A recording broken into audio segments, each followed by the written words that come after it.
Anxiety isn't caused by uncertainty. It's caused by how we handle it. So today we're going to talk about angst, anxiety, but we're not going to talk about how to eliminate it because it's part of life. We're going to talk about how you manage it and how you deal with it in your everyday life, aren't we, Francois? We are, and there's a fact, as you said, we can't remove it, but we can stop making it worse. And that's what we're going to talk about today. I hope that's the plan, at least. Don't get so anxious about it. I'm a bit anxious, You see it. You're already anxious, aren't you? Yeah, it's that time of year. The World Cup is coming. I'm wearing orange, ready for the championship. Yeah, you are wearing orange. Anxious about the World Cup, aren't you already? I am. That's the normal thing. Don't be. Listen, but before we get into it, I want to play something for you. You ready? I'd like to play something. Mm-hmm. Listen to this. Don't worry about the future, or worry, but know that worrying is as effective as trying to solve an algebra equation by chewing bubblegum. The real troubles in your life are apt to be things that never crossed your worried mind, the kind that blindsides you at 4 p.m. on some idle Tuesday. Do one thing every day that scares you. Sing. Don't be reckless with other people's hearts. Don't put up with people who are reckless with yours. Floss. Don't waste your time on jealousy. Sometimes you're ahead, sometimes you're behind. The race is long, and in the end, it's only with yourself.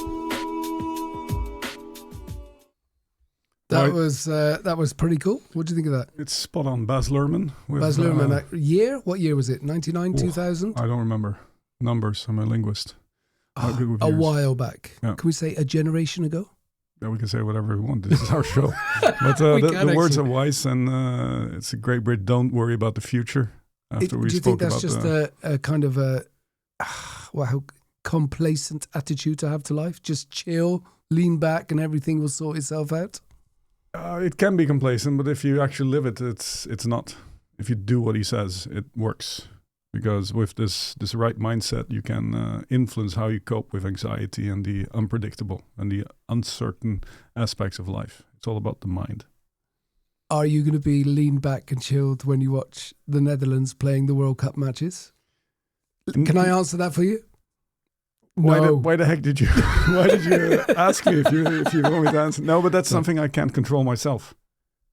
Why not? Because I'm not on the pitch, thank God, because that would be terrible and we would lose all the games. But I can't influence the results or the efforts of the players. Yeah, but I'm not asking you to influence the results. I'm asking you if you can influence your anxiety. My own anxiety. Then I didn't listen properly. That's been a recurring topic in our YouTube and podcast. But just let me write that down. Record the date and time. It's on time. The time Francois didn't listen to me for a change. But this this anxiety thing is there's so many aspects of it with the nationalism, the pride about the team. There's so many aspects that I'm already anxious and I can't control it. Not that one. I disagree, actually. Okay. I think you can control your anxiety. Mm-hmm. You obviously can't control the results, but you can control your anxiety. What are you anxious about? It's just a football game. I know, but it's. I love the team and my country, so it's a pride, It's and we deserve. We've been in 3 finals. The team that has been in most finals without winning. And every tournament I have these great hopes for outstanding results, and then there's been problem in the team. But this year there seems to be harmony. We don't have the best strikers for once. That's normally our strong side, but there's so many factors, and it's strong emotions. Yeah, right. Funny you should mention the number 3 because it's the third time that Italy are not qualifying for the World Cup. That's why you're dressed in black today? That's why I'm dressed in black. I considered wearing my Italian shirt, but I'm still in mourning over not qualifying. Actually, I'm not in mourning. 2 things, and I genuinely mean that. We deserve not to qualify. It will force change in the Italian Football Federation, which is definitely very good. And I can actually lean back and watch the World Cup without anxiety. But isn't that boring? No. means stress relief. It's stress relief. My pulse will be lower than yours, guaranteed, and I'll be sending you lots of messages of encouragement. And I'll wait till to halftime to answer. Yeah, exactly. But very interesting. Anxiety, is it a good thing or is it a bad thing? This is what we're really here. I believe that it's not necessarily a bad thing. And how do I know that? I'm gonna talk about monkeys again. Really? Oh, I love monkeys. I know you do, and there's so much, so many good experiments that you refer to. So I love monkeys. Listen, in monkeys. No, monkeys have different types of monkeys, just like different types of people. And in the group of monkeys, you've got the calm ones, which keep the group calm, but you've also got anxious monkeys. And guess what the function of the anxious monkeys are? To protect, prepare, be aware. So of dangers, threats to the group, the community. Potential predators outside coming in to eat the monkeys and attack the monkeys. And it's that mixture, you can call it diversity if you like, that's the modern HR term, but you need both kinds. So the calm monkeys keep us calm and healthy psychologically, but the anxious ones basically keep us alive. They're like an early warning system. So I'm listening closely now, and dear viewers, listeners, did you notice how Pellegrino simply compared monkeys to HR departments? I did not do that. I did not do that. I did not. I compared it to people. Yeah, I compared people, it to people. and we are very close to monkeys. But that's true. And this combination of mentalities keeps the group safe. Well, and basically, anxiety is a form of anticipation because the brain. One of the things that we and people and the brain really struggles with is not knowing what's coming. That's the real issue. We don't know what's coming. And if we get caught up in that spiral, we become over anxious and the obvious health negative consequences of that. So it's what we're really looking at is how do we deal with the unknown again? That's it. If you spiral back to the beginning, it's all about handling the anxiety and preparing, trying to control the uncontrollable. Isn't that what it breaks down to? That's exactly it. Yeah? And not only that, but the brain prefers to make up its own story. Rather than not knowing, it will make up a story. And because we have something called negative bias, that story will often be negative. Yeah. So tell me, I'm going to encourage you to go into a negative spiral. Describe the worst possible World Cup for you. For the Netherlands. Go on, take me down that hole. I think the opener is against Japan. They have many players in the Dutch league. They're fast. They're well organized. Got some good headers. The top scorer in Holland, Uela from Feyenoord, is a good player. And the worst thing would be to fail in the opening game. Then what's fail? What does that mean? If we lose or lose draw by what? Well, it doesn't matter as long as we lose. It would be terrible. Oh, I think it does matter. How about you're winning 2-0 and then they come back and score the third winning goal in the 94th minute? That we're winning. You're winning and then Japan come back and score 3 goals with the third goal in the 94th minute of the game. And they win 3-2. They win 3-2. That's horrifying, of course. Oh, terrible. Oof. I'm visualizing. You're visualizing, right? And this is the point. This is the point I'm trying to make. The negative bias. Not just the negative, but you will visualize. You'll create this story in your head about what could possibly happen. What proof do you have that it will happen? Nothing. But that's what you point out, that the negative bias is easier to relate to visualize, and then we can hope for the positive to happen. And you'll be those visions and visuals will be running through your nervous system as you watch the game for a full 90 minutes. They started now, thanks to you. And it's weeks until we start playing. We're not going to the World Cup, but we can just chill out. I've never seen you so cheerful about not attending in the World Cup. Yeah. But basically, I'm going to have no anxiety. The only anxiety I will possibly have during the World Cup is if England win. Yeah. I was raised in the UK, and it's a history. You know, I had friends around me all making fun of my Italian allegiance all the time, taunting me every time England won. So a nightmare scenario is if, for me in this World Cup, is if England beat the Netherlands in the final. Yeah, they did in the European Championships. Right. And I think England could go far, actually. I hope not. I don't like England. Right. But listen, anxiety. This is a very relevant thing for the work environment, obviously, not just on a personal scale. I'm going to go down to my little under the table. The box of surprise. Or is there a box down there? No, there's no box, but there's always a little surprise. And maybe this should become a feature of our podcast that I dip down underneath. And I think it already is. It already is, isn't it? Anxiety at work. Yeah. Adrian, go stick. And can we see the Chester? By the way, we should say we're not sponsored by any of these authors at all. This is I do this with pleasure. A really cool book. Mm. Anyway, in the book Anxiety at Work, which was a very good read, he introduces 6 methods for dealing with anxiety at work. Can I just pull us through them? Yeah, and I'll try to explain. I haven't read it, but I'll try to explain. If you pull up the titles, I'll try to explain. Okay, method number 1, make it okay to not have all the answers. Be honest, don't pretend you are the oracle of knowledge. If you don't know, just say, sorry guys, we need to find out what this is all about. Could be very useful for leaders, especially, right? Especially. You don't have all the answers, and that's okay. Because then they, as role models, they also show it's okay to be vulnerable and curious and not pretend. Be straightforward. That's it. Method number 2, loosen your grip in tough times. Chill when you're going uphill. Yeah, because we have a tendency, when things get tough, what do we have a tendency to do? We get afraid. We micromanage. We micromanage, yeah. Right? We don't see the big picture. We don't see the big picture. We get paranoid and we start to control everything about everything. I mean... things we can't control even. Right. As desperation. I relate to that as well. When I'm, in our business, as you well know, our income stream... Speaking industry. Yeah. Our income stream goes up and down in the year, yeah? Yeah. And I know this has affected me. Like a tidal wave of frustration. Like a tidal wave of frustration. This has affected me. I don't know if it's affected you as much, but with a family to feed, literally, and huge expenses every month, when the income stream is really, really low. You eat knäckebröd. Well, I don't, but I get anxious. And I know that about me because, all the I'm never going to work again. Nobody's going to book me ever again. It's never true, but I'm being open about so what do? I start to, we're eating crackers today and not supreme luxury bread. We are not going to switch the lights on. How long are you in the shower? You're trying to control things. Right. Controlling the uncontrollable. Good. Loosen your grip. Loosen your grip. Relax. It will work out. Method number 3. Method number 3, ensure everyone knows exactly what's expected of them.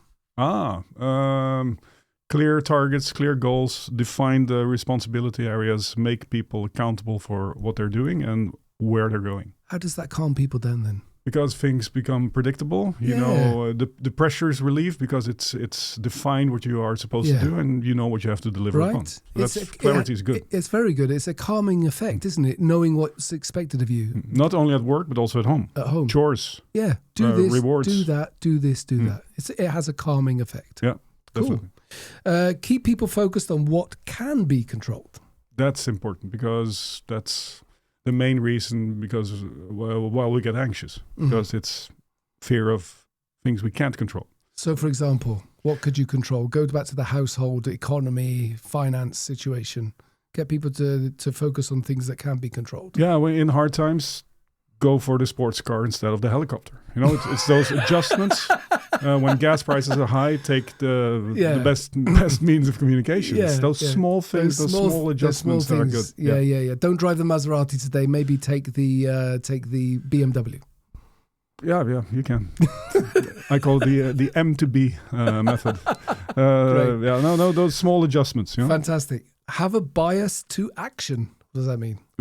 Solution-oriented. Instead of being frustrated, I can't cope, we have to postpone. Yeah. How can we approach this? It might look difficult, but let's analyze it. Can you help me?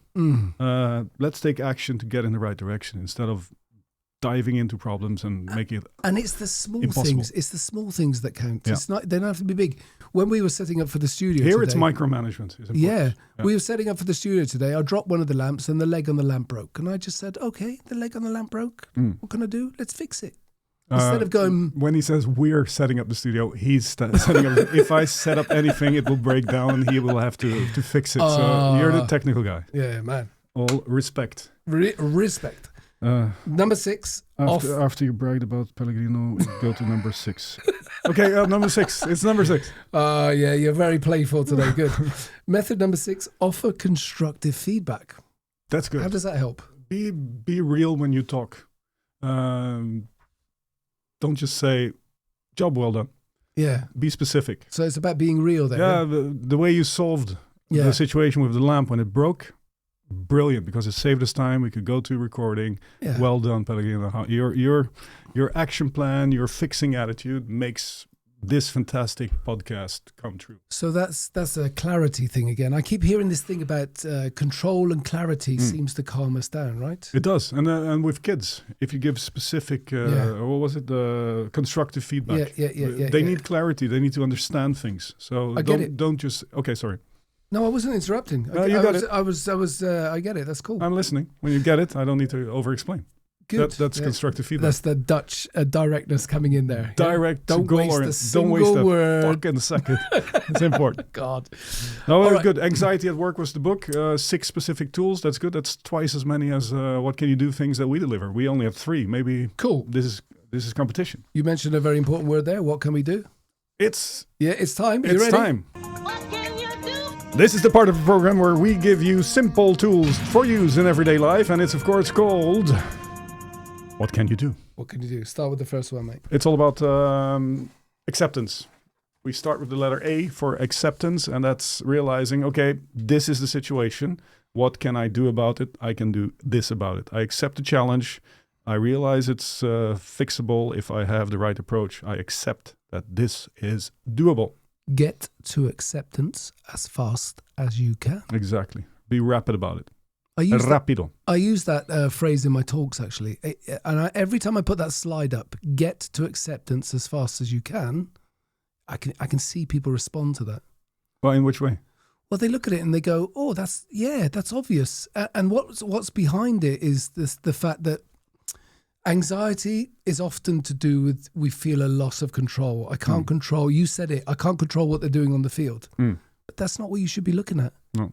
What you should be controlling is yourself. All right?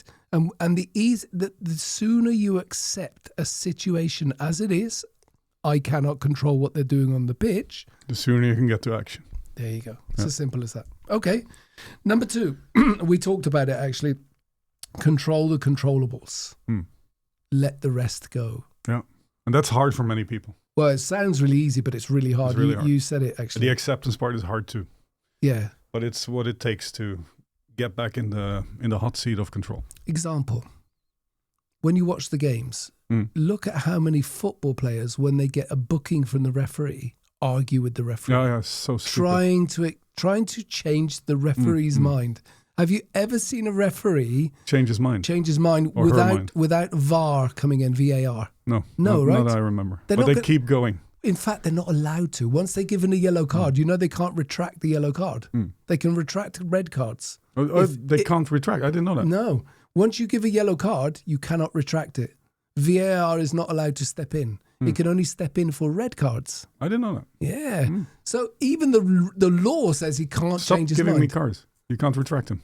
Stop it. Stop it. Yeah, okay, so it's but now they've changed that only the captain can communicate with the ref, but still they're still keeping on. And that's a bad attitude because you're trying to control something that can't be changed. Therefore, you're using up energy that can't be changed.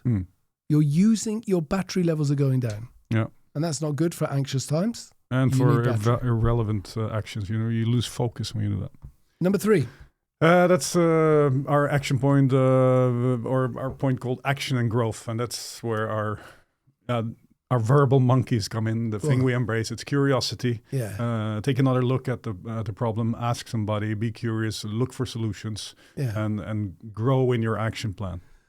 So there's a great psychologist who's got his own Netflix series called Phil Stutz. Oh, I know. The documentary's called Stutz. Yeah, I remember. You've read his books as well? Yeah. So he says there are 3 things in life we can never avoid. Pain. I don't remember. Uncertainty. Oh, I was uncertain about it. And what was the last one? It's something that you hardly ever do. Constant work. No, that was a joke. That was a joke. No, constant work. Constant work. Pain. Uncertainty. And constant work. Yeah. And those things are often neglected in modern society. Right. It's all about happiness and... Yeah, exactly. Yeah. But notice one of the words was uncertainty. It's part of life. We can't eliminate uncertainty. In fact, we shouldn't be trying to eliminate it. There's a function behind it. Remember the anxious monkeys? Oh, yes, we do. So love there's a monkeys. function behind it. But one thing you can do is be open about it, be curious, ask questions, Be brave. be brave. What does that mean, be brave? That you dare to ask the questions. And you you dare to dive into it. Dare to look at it.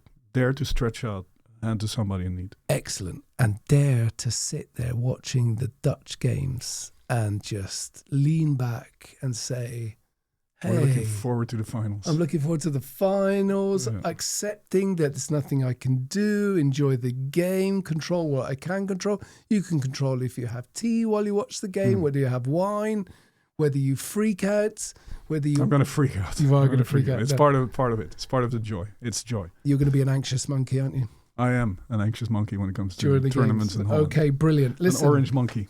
we need Not to... in politics. So let's close this in. Do you want to do that, or do we want to... I think that's your thing. We need to give Now them some then. traditions. Yeah, we got to do some traditions. Now, I'll be open transparency here. I'm not sure which button to press. So if I press the wrong button, I'm going to have to call you back and do it again. Is that okay? Whatever button you press. Are you ready? get Are me you started. ready? Let me put Trigger me. Let me put the camera on you.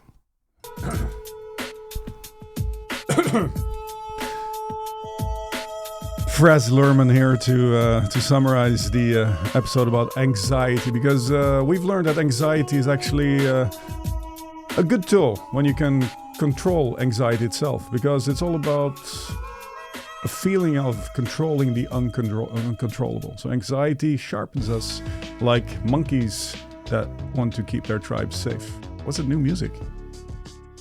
That's funky. Cool, isn't it? Yeah. So use your anxiety as a trigger to get back in control and solve things instead of fearing them. Thank you for watching. Keep slapping that mic, and do tune in for future episodes of Nuggets. Say goodbye to the camera there. Oh, sorry. Take care, man. Thanks for watching.